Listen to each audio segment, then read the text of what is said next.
Hey, Roadrunners, welcome back to the Lit Medallion. It's your boy, and I'm here to talk about this third video. I'm here to talk about something that came to me, and it's the game experience. What this game meant to our program. So they let us down on the field. Those of you all that were there, did you get a chance to go down there and talk to your favorite players?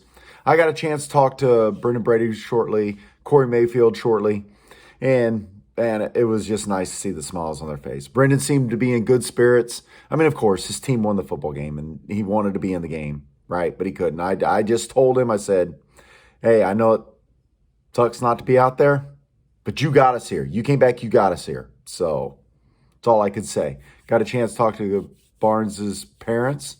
That was fun. Just say, hey, he got his chance.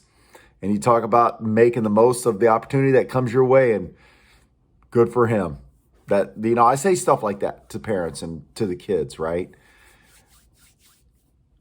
And Mayfield was the best. He just said, my man. He says he hears me. I said, well, I've been told I'm loud. Anyway, we lost him. He's out of eligibility, so we won't be seeing him next year. So I got to find somebody new to cheer on. Somebody that I'm going to be in there giving them all my attention, all my pep talks, all my that'll be okay, get them next time, right? But what a magical moment to be able to do that with our players, right? After winning the championship in our final home game of the season. Also, we're allowed to be on the field. I think that's cool. I think that builds family, that builds, camaraderie. We get to know the players. The players love it. Let's keep that tradition going. Now, let's talk about the game. Adrian and Jared were on the Mean Green podcast. I think it's Mean Green podcast. A North Texas guy with long hair, And they said, how important is this game, the program? And Adrian said he thinks it's probably the most important game. And at the time, I didn't agree with him. And I still don't agree with him. Most important game in our lifetimes will always be game one. Will always be. It started the program.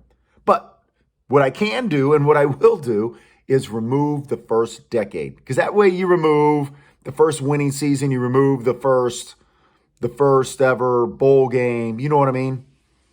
We didn't win a conference championship until our second decade. So there is some thought that this is probably the most important game. And he didn't quite express himself to where he could convince me at the time. But he's right.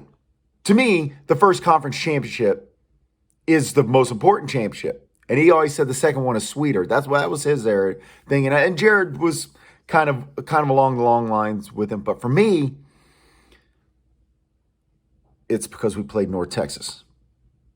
Now, the game experience, it wasn't our usual home game experience. Why? Because it was considered a neutral game, right? So you heard our guy having to say, make noise for your North Texas and yada, yada, yada. But that game proves to me, and last year too, I didn't think about it, we don't need an announcer's help to cheer. Now, when they put the thing on there, say, make some noise for your defense because we're lackluster. But we're not lackluster. And I don't think in that booth, our announcer understands that. We are not lackluster in any game I've ever been in. And when we are, we're still kind of loud. We're just disconnected because of who we're playing, and we're just kind of creaming the other team, right? But because we played North Texas, and because we know what their fans are like on social media, what they say about us, and this is what I'm going to bring up. I mean, our fans were raucous. But let me get to this. This was fun. As I'm leaving the field and going up there, I heard one of the attendants, somebody was walking by in front of me, and I don't know what made the attendant say that, but he goes, D's. You know what I mean by D's, right? See, D's. How about D's?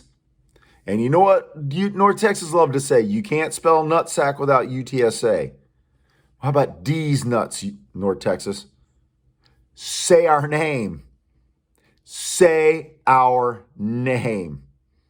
We are 2-time Conference USA champs. You are 0-time. Yeah, this is me talking a little trash right now because you say we didn't deserve to be where we are. We didn't pay our dues. Well, this is modern college football.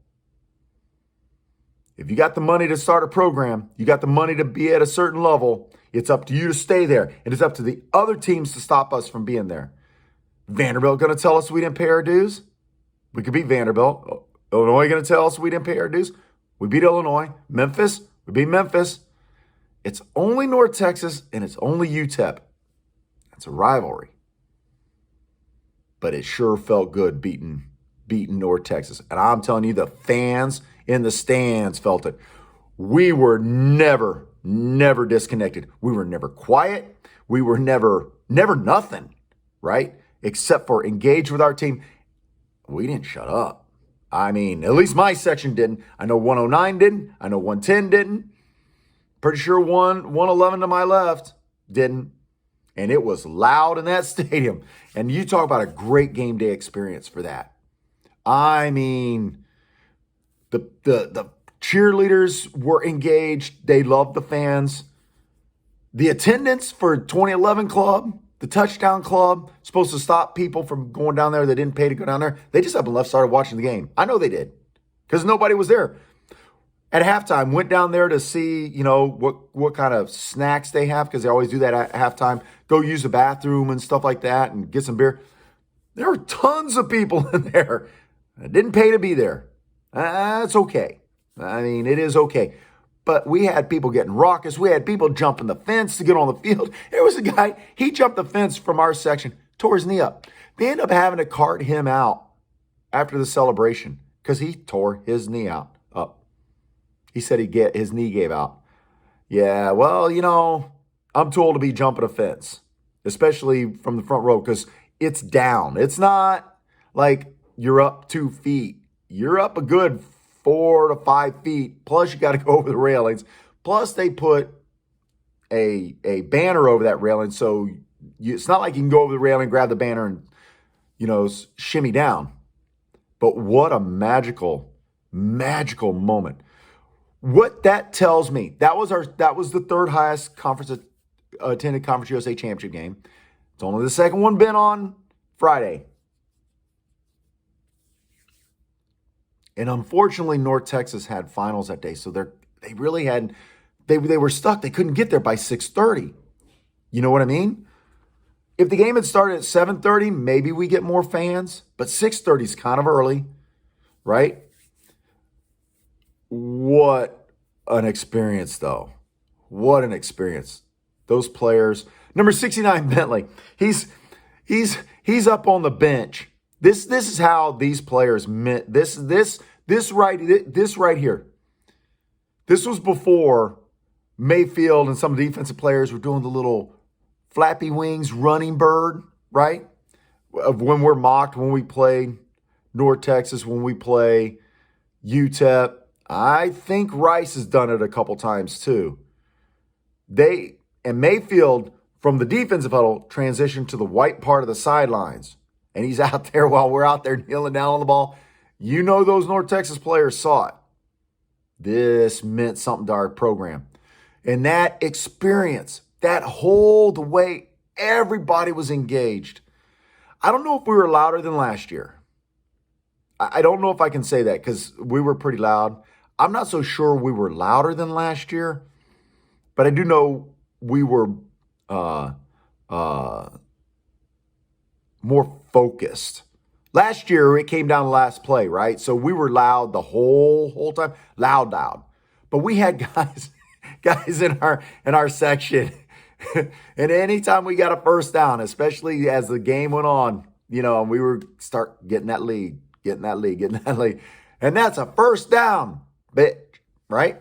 I don't want to cuss too much, but you get the point. And I mean, more and more players fans started showing up, playing along. Sorry, fans weren't showing up, but playing along with it. And it got louder and louder. And that may have meant that this was probably from year 2020 forward, because I have to carve out those first 9 seasons, right?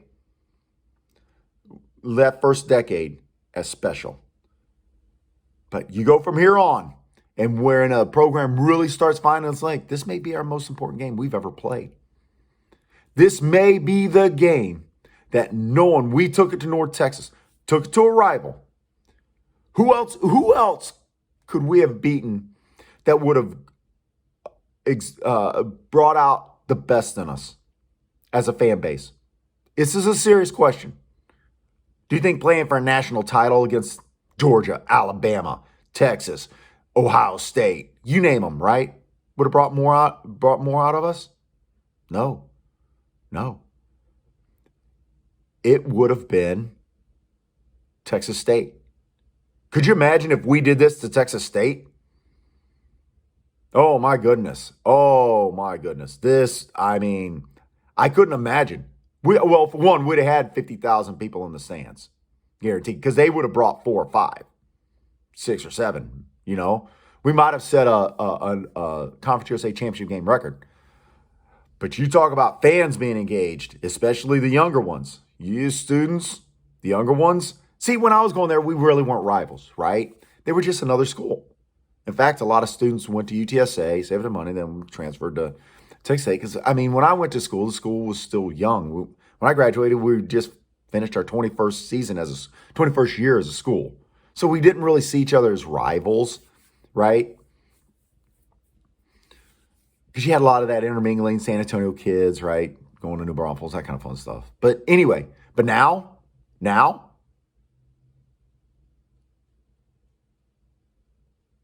I'm telling you, it couldn't have been a better opponent. They could have been, but knowing this was for the conference and of the opponents in the conference, couldn't have been a better opponent. Playing for the conference championship, couldn't have been a better opponent. And then to do that to them, man, the fans were engaged. That fan experience, wow. We had guys bringing banners. In our section over UTSA to start a UTSA chant to get the whole section to say UTSA at one time. The UTSA chant. That was Jake and his buddies. So we're going to work something out. I'm just saying, what a magical experience for the whole program. It couldn't have been a better opponent. I enjoyed it. For me, because I went in, and I said in a previous video, with no expectations. So I got to really, really soak in the game, right? Far better than the UTEP comeback, right? I got to soak this game in, and it was just, for me, magical. And when I was leaving the field, and when that attendant said D's, that made me think of that nutsack comment that North Texas loves, like all the other schools love to say, right? Well, you know what? How about D's nutsacks? That's all I'm going to finish it with. And it is so sweet. So sweet. I've never left more satisfied with a bigger smile on my face. Last year, there was a lot of, for me, and tell me how you felt after last year's championship. For me, I love being on the message boards. I'm off Twitter. I was on Twitter at one time. But being on Twitter and seeing how other fans react and all that other fun stuff. So there's a lot of anger in me because there's a lot of people, you don't deserve to be there. You're overrated. You know what? If we're overrated, why did we win the conference? Right? This year, far different. Because we'd already proven we could win the conference. This year was now watching the players just play, the coach, the fans react. And let me tell you something. I'm going to finish it with this. I want to know what you think, but say our name. It's not hard. UTSA. Peace out. Boo! 47